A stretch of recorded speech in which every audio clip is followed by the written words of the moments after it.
गली से निकल जाए। This is the reaction, this is the public reaction. जी जी। सुजाता जी, आपके लिए सबसे बड़ी चुनौती, पश्चिम से शुरू करो और पूर्व में जाओ। गुजरात, मध्य प्रदेश, छत्तीसगढ़ और साथ में उड़ीसा, 87 सीटें, 84 जीत के गया मोदी सर, 84। सिर्फ एक छत्तीसगढ़ में एक, उड़ीसा में एक, गुजरात में एक, एमपी में क्लीन स्वीप। सच कहूं तो दिग्विजय सिंह और सो कॉल्ड कमलनाथ, मैं ब्लंटली कहूंगा, मैंने कल भी कहा था, इन्होंने मध्य प्रदेश में कांग्रेस को दफन कर दिया। दे सक्सीडेड। भूपेश बघेल ने छत्तीसगढ़ में कांग्रेस को दफन कर दिया, और बाकी उड़ीसा में तो कोई था नहीं और यहां भी कोई नहीं था। अगर इन 87 सीटों पर, इन 4 राज्यों पर अगर आप अब कॉन्सेंट्रेट नहीं करेंगे आने वाले दिनों में, तो मुझे लगता है कि इसका परकुलेटिंग इफेक्ट दूसरी जगह भी पहुंचेगा, क्योंकि आपके हाथ से तेलंगाना भी स्लिप हुआ है और कर्नाटक भी स्लिप हुआ है। कहीं ना कहीं रेवंत रेड्डी और डीके शिव कुमार और सिद्धा की प्रेस्टीज भी डाउन हुई है, मैं आपको बताऊं तो वो दोनों भी यहाँ पे एक किस्म से संदेह के घेरे में आ गए हैं। लेकिन ये जो 87 सीटें हैं वेस्ट से ईस्ट कोस्ट का जो है, गुजरात, एमपी, छत्तीसगढ़ और उड़ीसा, ये सबसे बड़ा डेंट आपको यहां से लगा है। सुजाता जी, आखिरी टिप्पणी। जी, हुआ है, उस पर मंथन जरूर किया जाएगा, उसको कैसे चीजों को ठीक करें। बहुत और भी चीजें हैं, जो बहुत सारे फैक्टर्स हैं जिनको देखा जाना भी पड़ेगा, क्योंकि हम एक पूरे सिस्टम के अगेंस्ट में काम कर रहे थे। तो कहीं ना कहीं हमारी कमियां रही हैं, उसमें कोई डाउट नहीं है, उनकी तरफ ध्यान दिया भी जाएगा।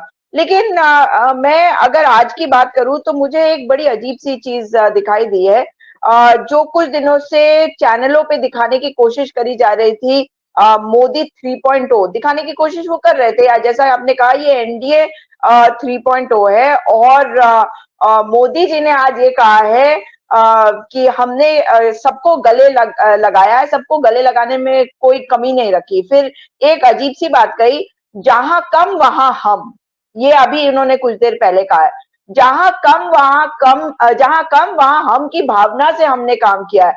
आप समझ गए, जहां कम है वहां पर हमने और लूटने की भावना से जरूर काम किया है और डराने की भावना से जरूर काम किया है। लेकिन आज उनकी आवाज में जो फर्क है वो बता रहा है कि कांग्रेस पार्टी को तो मेहनत करनी ही है, लेकिन राजनीति में अगर सफाई हमने रखी है पहले भी, जब अटल बिहारी वाजपेयी जी की सरकार आई थी और सोनिया गांधी जी ने तब भी कहा था कि हम एक सकारात्मक विपक्ष की भूमिका निभाएंगे, और अब जब एक अस्थिर सरकार देखने को मिल रही है और एक अहंकार से लदी हुई सरकार, भरी हुई सरकार आज धरातल पे आई है, अपने अलायंसेस के साथ, एलाइज के साथ एक अलायंस बनाकर उसे चलाने की कोशिश में उसी नेता को आगे करके चलने जा रही है सरकार। मेरा फिर मानना है कि भारतीय जनता पार्टी खत्म होगी, मगर ये तभी खत्म होगी जब ये अंदर से टूटेगी और अंदर से लोगों के अंदर हिम्मत होगी कि वो बोले, गलत के खिलाफ आवाज उठाए। तो मेरा तो उनसे भी निवेदन होगा, आपका कार्यक्रम आई एम श्योर कि आरएसएस और भारतीय जनता पार्टी के नेता देखते होंगे, और उनसे मैं ये कहूंगी कि उन्हें याद करना चाहिए कि बड़ी मेहनत करके आप यहाँ तक पहुंचे। भले ही षड्यंत्र आपने बहुत किए, लेकिन आपको याद होगा जैसे पैलेस्टाइन वाले इशू पर अटल बिहारी वाजपेयी जी का एक सार्वजनिक भाषण में बयान था, जहां उन्होंने कहा था कि लोग हमारे बारे में ऐसा सोचते हैं कि हम पैलेस्टाइन का साथ छोड़ देंगे, हम ऐसा नहीं करेंगे। ये सारी चीजें, ये भारतीय जनता पार्टी की आइडियोलॉजी होती थी। और जब उनकी सत्ता गई थी तो उन्होंने ये कहा था, अटल बिहारी वाजपेयी जी ने, कि एक दिन हम हर जगह होंगे। तो वो हर जगह तो आ गए, लेकिन शायद कहीं ना कहीं जो उन्होंने राजधर्म निभाने को मोदी जी को कहा और बाद में इस बयान को वापस भी लिया था। और मैं आपको याद कराऊं कि ये बयान जब उन्होंने दिया था, जब बगल में मोदी जी बैठे थे, उसके बाद राजदीप सरदेसाई को एक इंटरव्यू के दौरान अटल बिहारी वाजपेयी ने ये कहा था कि भले ही उस समय मैंने ये कहा, लेकिन मुझे असली स्थिति मालूम नहीं थी। इसका मतलब उन्होंने भी जस्टिफाई किया था जो कुछ गुजरात में हुआ था, और शायद उसकी सजा इस पार्टी को जरूर मिलनी है। मगर जो इस पार्टी में लोग हैं या आरएसएस में लोग हैं तो वो भी भारतीय, और मेरा ऐसा मानना है कि हर भारतीय अपने भारत के लिए जीता है और भारत के लिए बहुतों की आत्मा जागनी चाहिए और तभी मोदी जी जो है, जो उन्होंने किया है उसका प्रायश्चित, उसका पश्चाताप आरएसएस और भाजपा कर पाएगी। जी, एक ऑब्जर्वेशन मैं दे दूं आपको और दर्शकों के भी। गुजरात एक ऐसा यूनिक स्टेट है जहां पर जिसको अपना कैरियर बीजेपी में बनाना होता है तो वो ट्रेनिंग के लिए और इंटर्नशिप के लिए कांग्रेस में जाता है। तो उसकी इंटर्नशिप जो होती है 2-4 साल के लिए, जब वहां पे जाता है 3-4 साल गुजार लेता है तो वो प्रसिद्ध हो जाता है, उसकी ट्रेनिंग पूरी होती है, फिर वो वापस मैनेजमेंट में भी ऐसा होता है, कंपनियां भेजती है ना इंटर्नशिप के लिए, कहीं पे जाओ थोड़ा सा मैनेजमेंट ट्रेनिंग बन के 6 महीना जाओ, 8 महीना जाओ, 1 साल जाओ, फिर वो ऑब्जर्व करते। तो गुजरात के अंदर जो जिसको राजनीति में जाना है, ऊपर जाना है, तो पहले कांग्रेस के दरवाजे पे जाता है, वहां भर्ती होता है, वहां जाके ट्रेनिंग लेता है और ट्रेनिंग लेके बीजेपी में चला जाता है। बोरा एमपी जी में एक बात जरूर कहना चाहती हूँ।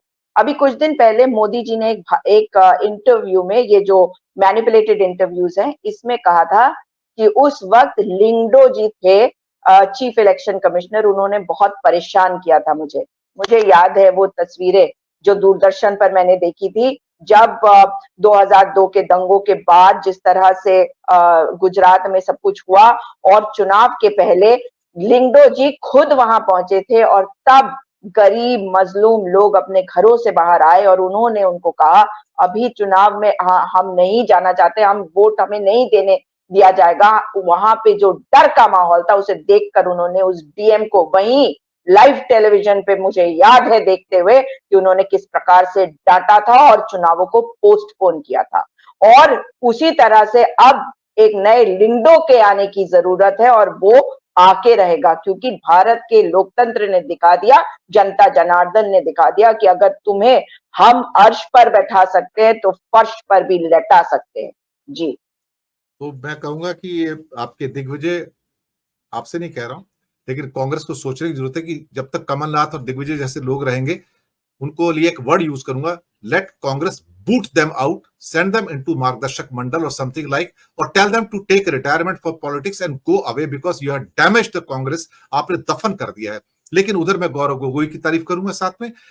एक लोगों को पता नहीं कि असम के अंदर कांग्रेस को 3 सीटें मिली हैं और बीजेपी को 9 मिली है, लेकिन लोगों को यह नहीं पता कि दोनों की वोट परसेंटेज क्या है। तो मैं बताता हूं आपको, जरा गौर कीजिएगा। कांग्रेस और बीजेपी दोनों की वोट परसेंटेज सेम है, 37% in Assam sir, 37% something, 37 point something.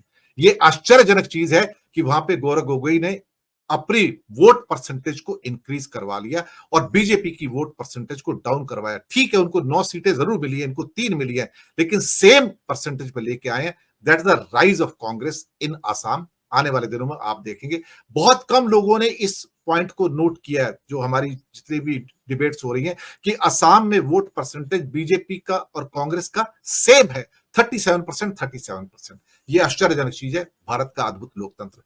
दर्शक मित्रों, शुक्रिया आपका, सुजाता जी, गिरीश भाई, राजेश जी, राकेश जी, बहुत बहुत शुक्रिया आपका।